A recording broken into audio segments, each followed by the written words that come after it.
Hello everyone, this is Vishwajeet Singh and you are watching science with VS. तो आज जो है हम लोग इलेक्ट्रिसिटी का फोर्थ पार्ट करने वाले हैं। यहाँ पे हम लोग बात करेंगे फैक्टर्स अफेक्टिंग द रेजिस्टेंस के बारे में, कि कौन कौन से ऐसे फैक्टर्स हैं जो रेजिस्टेंस को अफेक्ट करते हैं। रेजिस्टेंस के बारे में हम पिछली वीडियो में पढ़ चुके हैं। अगर आपने वो वीडियो नहीं देखी उसका लिंक आपको डिस्क्रिप्शन में मिल जाएगा और ऊपर आई बटन पे भी मिलेगा। उसे आप देखें तो आपको रेजिस्टेंस क्लियर हो जाएगा और उसको हम यहाँ पे भी थोड़ा सा क्लियर कर सकते हैं। रेजिस्टेंस होता क्या है यहाँ आप देख सकते हैं। रेजिस्टेंस क्या है, जैसे मान लीजिए कि ये एक कंडक्टर है और इसको हमने किसी बैटरी के साथ अटैच किया, ठीक है, मतलब पोटेंशियल डिफरेंस के साथ यहाँ अटैच कर दिया। तो अब पोटेंशियल डिफरेंस के साथ अगर हम अटैच करेंगे तो क्या होगा, इलेक्ट्रिक करंट फ्लो होगा, ठीक है। तो इलेक्ट्रिक करंट तो यहाँ से फ्लो होता है पॉजिटिव टू नेगेटिव, पर ओरिजिनली क्या होता है कि इलेक्ट्रॉन्स जो है वो फ्लो करते हैं, ठीक है। इलेक्ट्रॉन्स जो है वो मूव करते हैं, ऐसा ही होता है। तो जो ये इलेक्ट्रॉन्स मूव कर रहे हैं तो ऐसा तो नहीं है सिर्फ उस मेटल में या उस कंडक्टर में सिर्फ इलेक्ट्रॉन्स ही हैं, ऐसा नहीं है। वहाँ पे क्या है, वहाँ पे सभी चीजें, मतलब एटम्स प्रेजेंट हैं, आयंस प्रेजेंट हैं, बहुत सारी चीजें प्रेजेंट हैं। तो क्या होगा कि वो जब इलेक्ट्रॉन मूव कर रहा होता है तो वो टकराता है, कभी एटम के साथ टकरा जाता है, कभी आयंस के साथ टकरा जाता है। तो होता क्या है इससे होता ये है कि उसका जो स्पीड है वो स्लो हो जाता है या इलेक्ट्रॉन रुक जाता है। यानी इलेक्ट्रॉन रुकेगा तो क्या हुआ कि करंट वहां पे रुक रहा है ना, यानी करंट के स्पीड को कम कर रहा है मेटल के जो एटम्स प्रेजेंट हैं।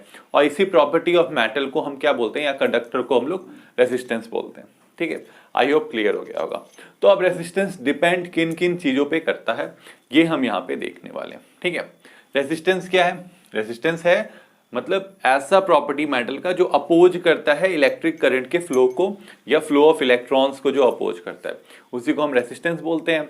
अब फैक्टर्स क्या क्या अफेक्ट करते हैं रेजिस्टेंस को, तो फर्स्ट है, सबसे पहले इसके लिए आपको समझना होगा दो चीजों के बारे में। जैसे मान लीजिए कि ये कंडक्टर है, ठीक है, तो इस कंडक्टर का जो लंबाई है, लेंथ इसको हम बोलते हैं, ठीक है, मतलब जो वायर है उसका लेंथ। और दूसरा चीज है ये इस पार्ट का एरिया, ठीक है, इस एरिया को बोलते हैं एरिया ऑफ क्रॉस सेक्शन, ठीक है। इसको कैपिटल ए से डिनोट करते हैं, इसको स्मॉल एल से डिनोट करते हैं, ठीक है। ये एरिया ऑफ क्रॉस सेक्शन है, ये लेंथ ऑफ कंडक्टर, इन दोनों पे डिपेंड करता है आपका रेसिस्टेंस। अब कैसे डिपेंड करता है ये हम देखेंगे। फर्स्ट है, अगर हम एरिया का बात करें या पहले लेंथ का ही बात करते हैं, तो रेसिस्टेंस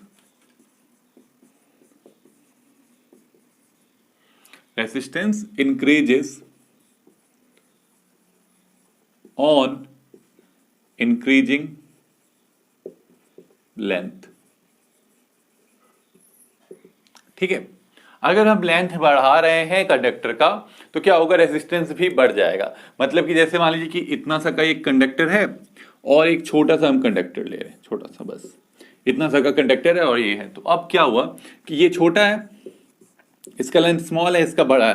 देखिए होगा क्या, ठीक है। तो जब यहाँ पे इलेक्ट्रॉन्स मूव करेंगे तो उनको छोटा डिस्टेंस ट्रेवल करना होगा, है ना, कम डिस्टेंस ट्रेवल करना होगा। जब इलेक्ट्रॉन्स को कम डिस्टेंस ट्रेवल करना होगा तो क्या होगा कि जो कॉलिजन हो रहा है इलेक्ट्रॉन्स और एटम्स के बीच में वो भी कम होगा। तो कॉलिजन कम होगा तो रेजिस्टेंस कम होगा, यही ना, क्योंकि कॉलिजन ही इलेक्ट्रॉन के फ्लो को रोक रहा है। तो कॉलिजन, अगर नंबर ऑफ कॉलिजन्स कम हो जाएंगे तो क्या होगा, तो यहाँ पे जो आपका रेजिस्टेंस है वो कम हो जाएगा। पर यहाँ पे अगर हम बात करें लेंथ बड़ा है तो यहाँ पे अगर इलेक्ट्रॉन मूव करेगा इस कंडक्टर में तो क्या होगा, तो नंबर ऑफ कॉलिजन्स ज्यादा होंगे, क्योंकि जितना लंबा आपका वायर होगा उतने ज्यादा एटम्स और आयंस प्रेजेंट होंगे, उतना ज्यादा बार इलेक्ट्रॉन कोलाइड करेगा, जितना बार कोलाइड करेगा उतना ज्यादा रेजिस्टेंस होगा। यही रीजन है कि रेजिस्टेंस बढ़ता है जब हम लेंथ को बढ़ाते हैं, मतलब R is directly proportional to L, ठीक है, डायरेक्टली प्रोपोर्शनल है रेजिस्टेंस लेंथ के। ये तो समझ में आ गया होगा, बहुत ही आसान। दूसरा है रेजिस्टेंस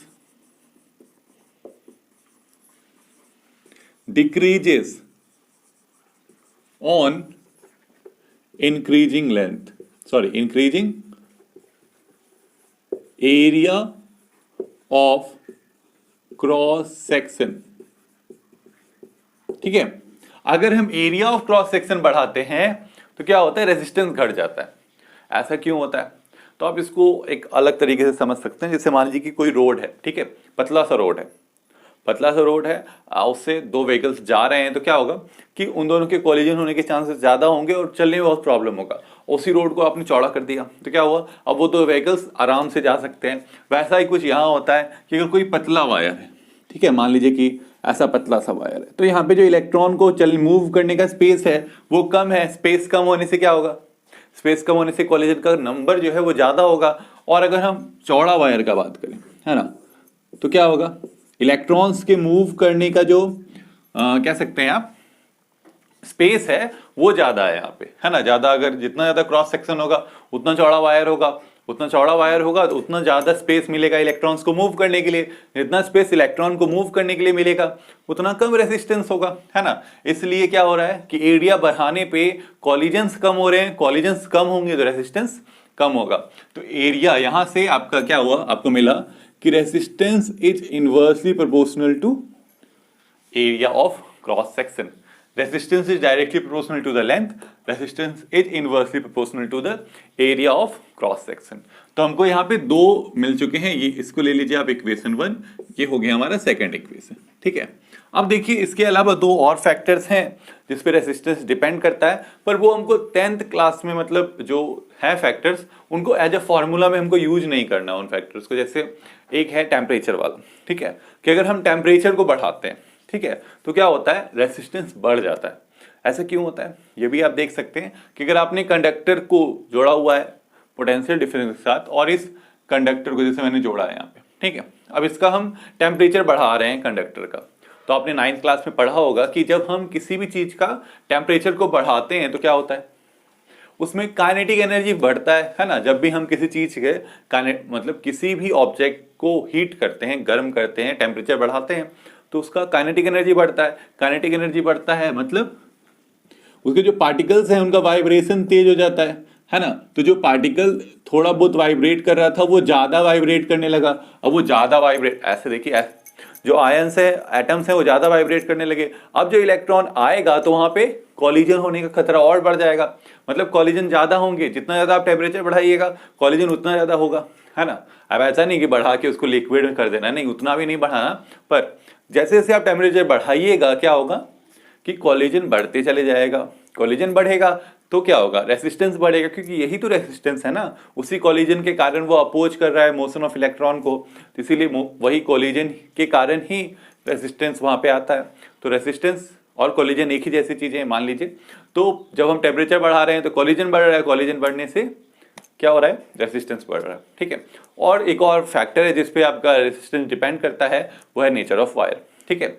नेचर ऑफ वायर पे भी रेजिस्टेंस डिपेंड करता है कि अब मान लीजिए कि आपने यहाँ रबड़ का वायर ले लिया तो क्या होगा, तो उसका रेजिस्टेंस इतना ज्यादा है, उसके पास फ्री इलेक्ट्रॉन्स नहीं है, रेजिस्टेंस इतना ज्यादा है कि इलेक्ट्रॉन्स फ्लो ही नहीं करेंगे, है ना।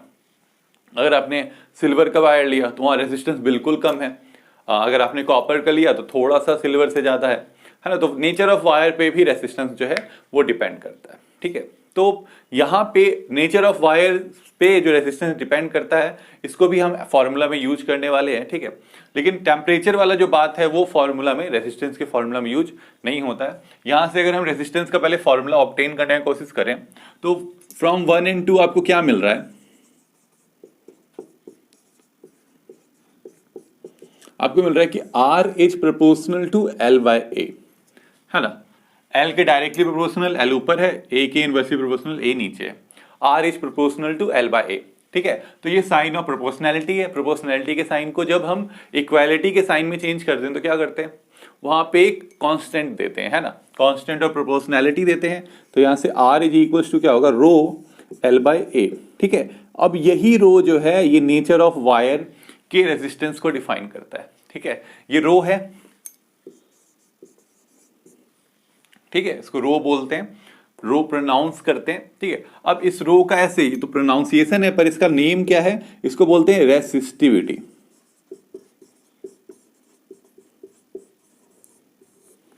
ठीक है। इस रो को क्या बोला जाता है, रेसिस्टिविटी, ठीक है। ये रेसिस्टेंस, अब रेसिस्टिविटी क्या है, रेसिस्टेंस जो है वो कह सकते हैं कि वो एक कांस्टेंट, हम एज अ कांस्टेंट रेजिस्टेंस को यूज करते हैं, पर एक्चुअल में रेजिस्टेंस कांस्टेंट नहीं है। रेजिस्टेंस कांस्टेंट है नहीं है, वो वेरी कर रहा है लेंथ और एरिया के साथ। पर रेसिस्टिविटी जो है वो एक्चुअल कांस्टेंट है, ठीक है, वो एक्चुअल में कांस्टेंट है। बस ये वेरी कब करता है, जब हम किसको चेंज करते हैं, नेचर ऑफ वायर को चेंज करते हैं बस। और रेसिस्टेंस हर केस में वेरी करेगा। आप टेम्परेचर बढ़ा दीजिए, रेसिस्टेंस वेरी कर जाएगा, लेंथ बढ़ा दीजिए, रेसिस्टेंस वेरी कर जाएगा, एरिया बढ़ाइए घटाइए, रेसिस्टेंस वेरी करेगा। मतलब रेसिस्टेंस चेंज हो सकता है, ठीक है, 4 कंडीशंस पे। पर रेसिस्टिविटी सिर्फ चेंज कब होगा, जब हम नेचर ऑफ वायर को चेंज करेंगे। इस बात को आपको याद रखना है। तो यहां से आपके पास क्या आया कि R का वैल्यू हो गया रो L बाय ए, ठीक है। तो अब जिस मटेरियल का रेसिस्टिविटी जितना ज्यादा होगा वो उतना ही बेकार कंडक्टर होगा, है ना। यानी कि अगर हम मेटल्स का बात करें या एलॉयस का बात करें तो इनका क्या होगा, रेसिस्टिविटी बहुत लो होता है, हैव लो रेसिस्टिविटी, ठीक है। अगर हम किसका बात करेंगे, नॉन मेटल्स का बात करें या इंसुलेटर्स का बात करें तो इनका रेसिस्टिविटी क्या होगा, हैव वेरी हाई रेसिस्टिविटी।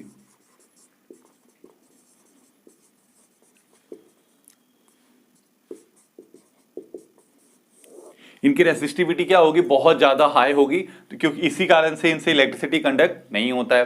पर अब अगर हम यहां से रेसिस्टिविटी का फॉर्मूला निकालें, है ना, वो भी आ सकता है कि रेसिस्टिविटी इक्वल्स टू क्या हो जाएगा, आर ए बाय एल, ठीक है। ये रेसिस्टिविटी का फॉर्मूला है। यहां से आप ऐसा यूनिट भी निकाल सकते हैं रेसिस्टिविटी का, ठीक है। ऐसा यूनिट निकालने के लिए देखिए, रेसिस्टेंस का ऐसा यूनिट क्या होता है, रो होता है। एरिया का क्या होगा, मीटर स्क्वायर होगा। लेंथ का क्या होगा, मीटर होगा। तो 1 m कट जाएगा, तो यहां से आपका ऐसा यूनिट जो होगा किसका, रेसिस्टिविटी का, वो हो जाएगा आपका ओम मीटर, ठीक है। क्या होगा ऐसा यूनिट, ओम मीटर होगा, ठीक है। तो यहां से आपने समझा कि क्या क्या फैक्टर्स हैं जो रेजिस्टेंस को अफेक्ट कर रहे हैं। रेजिस्टेंस का एक और फॉर्मूला मिला हमको। ऐसे तो रेजिस्टेंस का जो फॉर्मूला हमने पिछली वीडियो में डिराइव किया था वो क्या था, V is equals to I R, यहां से R is equals to V by I, ठीक है। ये हमने रेजिस्टेंस का फॉर्मूला वहां डिराइव किया था। तो ये रेजिस्टेंस और ये रेजिस्टेंस सेम चीजें हैं, पर जो रेजिस्टेंस है वो इन दोनों चीजों पे डिपेंड करता है। इसीलिए ओम्स लॉ में भी हमने जब पढ़ा था तो वहां पे आपने देखा था, वहां पे हमने देखा था कि फिजिकल कंडीशंस को ओम्स लॉ में फिक्स किया गया था। फिजिकल कंडीशंस यानी nature of wire, temperature, length, area, सब कुछ को कांस्टेंट रखा गया था। तब जाके हमने रेजिस्टेंस को कांस्टेंट माना था, ठीक है। रेजिस्टेंस कांस्टेंट नहीं रहेगा अगर इन चारों में से कुछ भी हम चेंज करेंगे तो, ठीक है। आई होप आपको ये सब क्लियर हो गया होगा, फैक्टर्स अफेक्टिंग द रेजिस्टेंस, ठीक है। आई होप क्लियर हो गया होगा, ठीक है। अगर आपको क्लियर हो गया है तो वीडियो को जरूर लाइक कर दें, बहुत सारा शेयर करें, और चैनल पे नए हैं तो प्लीज चैनल को सब्सक्राइब करें। Thank you.